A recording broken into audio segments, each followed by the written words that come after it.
अस्सलाम वालेकुम। मैं हूं डॉक्टर तहरीम जावेद और आप देख रहे हैं डॉक्टर तहरीम वीलॉग्स।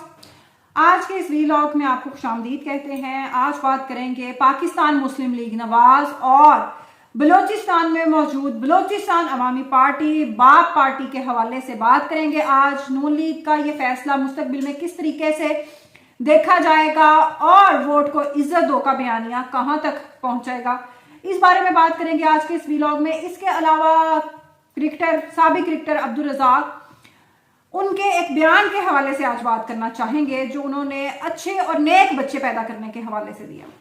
तो सबसे पहले बात करते हैं मियां मोहम्मद नवाज शरीफ, शहबाज शरीफ और मरियम नवाज साहिबा इस वक्त मौजूद हैं बलूचिस्तान में और बलूचिस्तान में शमूलियत हो रही है क्योंकि हवाओं का रुख चलना शुरू हो गया है नून लीग की तरफ और ठंडी ठंडी हवाएं चल रही हैं नून लीग के लिए इक़्तिदार की। मुझे सिर्फ ये जानने में दिलचस्पी है कि नून लीग ऐसा क्या चमत्कार करेगी, ऐसा कौन सा एक नया मौजज़ा दिखाएगी जो पहले 3 दफा नहीं दिखा सकी। पहली 3 बार मियां मोहम्मद नवाज शरीफ साहब वजीर आजम बनकर ऐसा कौन सा काम नहीं कर सके जो अब वो करेंगे। वहां अपने दौरे में बहुत सारी बातें की मियां मोहम्मद नवाज शरीफ साहब ने और बहुत सारी इतनी चीजों का आजकल तो नवाज शरीफ साहब क्रेडिट ले रहे हैं कि कभी कभी डर लगता है कि कहीं वो पाकिस्तान बनाने का क्रेडिट ही ना ले रहे हैं। लवारी टनल भी उन्होंने ही बनाया था और भी इसके अलावा जितनी भी पाकिस्तान में तरक्की हुई है, आजाद कश्मीर में, पाकिस्तान के जेर इंतजाम कश्मीर में मियां मोहम्मद नवाज शरीफ साहब ने तो उसे आजाद ही बना दिया ना, क्योंकि रियासत की यही पॉलिसी है। तो पाकिस्तान के जेर इंतजाम कश्मीर में गिलगित बल्तिस्तान, बलोचिस्तान, खैबर पख्तूनख्वा, पूरे मुल्क में जहां भी तरक्की हुई है नवाज शरीफ की वजह से। तो बलूचिस्तान का भी अब इस तरक्की में हिस्सा लेने का टाइम आ चुका है और जाम कमाल साहब जो बलूचिस्तान की बाप पार्टी के रूहे रवान थे, जिन्होंने ये सारा कुछ इनिशिएट किया था और वजीर आला भी रह चुके हैं साबिक बलूचिस्तान के, वो भी शामिल हो चुके हैं। इसके अलावा तो एक लंबी लाइन है ना, 30 के करीब लोग शामिल हुए हैं बलूचिस्तान से नून लीग में। और बलूचिस्तान चूंकि एस्टेब्लिशमेंट के काफी करीब ये सरदारी सिस्टम है, तो वहां पे गुड कॉप बैड कॉप की पॉलिसी खेली जाती है, जिसमें कुछ सरदार एस्टेब्लिशमेंट के साथ होते हैं, कुछ उनसे लड़ रहे होते हैं और कई किस्म की वहां पे सरगर्मियां चल रही हैं। बहरहाल अब जो अच्छे सरदार हैं वो सारे शामिल हो चुके हैं पाकिस्तान मुस्लिम लीग नून में, क्योंकि उनको इशारा दे दिया गया कि अगली हुकूमत आ रही है मियां मोहम्मद नवाज शरीफ साहब की।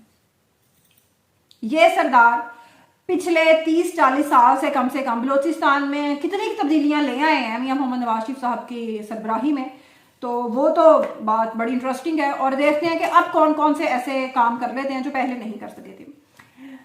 ये सब करने की जरूरत क्यों पेश आ रही है नून लीग को, ये हम आपको बता देते हैं। ये जरूरत इसलिए पेश आ रही है कि जो पंजाब का दारुल हुकूमत लाहौर है, गुजरांवाला है, इसके अलावा फैसलाबाद है, कई बड़े बड़े जो शहर हैं, मुल्तान की चले मिसाल ले लें, शेखुपुरा की मिसाल ले लें, सेंट्रल पंजाब एक्सक्यूज मी, इसके अलावा साहिवाल किसी भी शहर की आप मिसाल ले लें, सियालकोट वाले ख्वाजा आसिफ की मिसाल ले लें। मसला यह है कि कबूलियत तो मिल चुकी है लेकिन मकबूलियत नहीं मिल रही। नून लीग को लाहौर से जिस इस्तकबाल की तवक्को थी वो पूरे पाकिस्तान से लोग इकट्ठे करके भी नहीं हो सका। अब उस कमी को पूरा करने के लिए कौमी असम्बली में इक़्तिदार हासिल करने के लिए, मुकर्रर नशिस्तें हासिल करने के लिए, क्योंकि खान के सिपाही तो सरगर्म है कि हमने अपने साथ 50-50 लोगों को पोलिंग स्टेशन तक पहुंचाना है। एक शख्स ने 50 लोगों को पहुंचाना है। ना किसी कैंपेन की जरूरत है, ना किसी कवरेज की जरूरत है, ना किसी जलसे की जरूरत है, तो सबने पहुंचाना है पोलिंग स्टेशन तक इमरान खान के वोटर्स को। इस सूरत हाल में मियां मोहम्मद नवाज शरीफ साहब का बलूचिस्तान का दौरा करना ही बनता था, क्योंकि यहां पे तो उन्हें कोई खातर ख्वाह लिफ्ट करवा नहीं रहा था कोई, तो जाहिर है कहीं ना कहीं तो उन्हें जाना था। चले अच्छी बात है, खुलकर सामने आ गए। और मरियम नवाज साहिबा ने जो बयान दिए हुए हैं कि बाप पार्टी वालों को जब तक उनका बाप नहीं कहता वो कुछ नहीं करते, तो यकीनन बाप ने उनको इजाजत अब दे दी है, तो चले सत्ते खैरा हो गई। पाकिस्तान के एक साबिक क्रिकेटर अब्दुल रज़ाक साहब, जिन्होंने अभी तक वो दाढ़ी वाला काम नहीं शुरू किया और अभी तक लेन शेव भी फिर रहे हैं। वैसे तो माशाल्लाह आप जितने भी क्रिकेटर्स देखें साबिक पहचान नहीं पाते, इंजमामुल हक से लेकर सईद अनवर, मोहम्मद यूसुफ, जितने भी देख लें सब माशाल्लाह तारिक जमील टाइप बने हुए हैं। तो वही मजहबी मुनाफकत जो इस मुल्क में जो अच्छी लगती है लोगों को। तो अब्दुल रज़ाक साहब का भी पता चल गया कि वो भी अंदर से उस दाढ़ी तो उन्होंने नहीं रखी हुई, लेकिन सोच उनकी वही है। और फरमाते हैं कि ऐश्वर्या से अगर आपने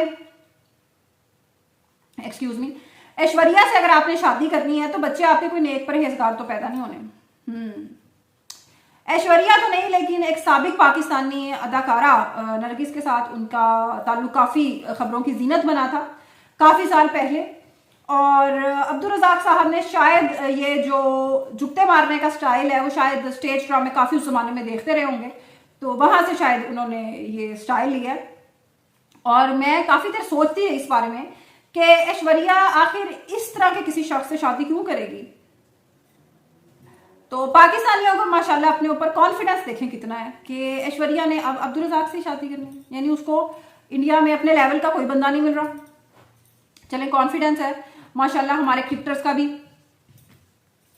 इतना एक्सपोजर मिल जाता है इनको छोटी उम्र में, तो कॉन्फिडेंस तो आ ही जाता है। लेकिन वैसे अब अपने इस बयान पर वो अपोलोजाइज भी कर चुके हैं, तो मेरा ख्याल है इतनी बात इस पर काफ़ी है, क्योंकि मीडिया में और सोशल मीडिया पर बिलखसूस बहुत ज़्यादा बैकलैश इसके हवाले से आया था, तो अब वो उस पर इज़हार अफसोस कर चुके हैं। लेकिन मसला ये है कि ज़हनीत नहीं बदलती, सोच उनकी ना हम भी वही है।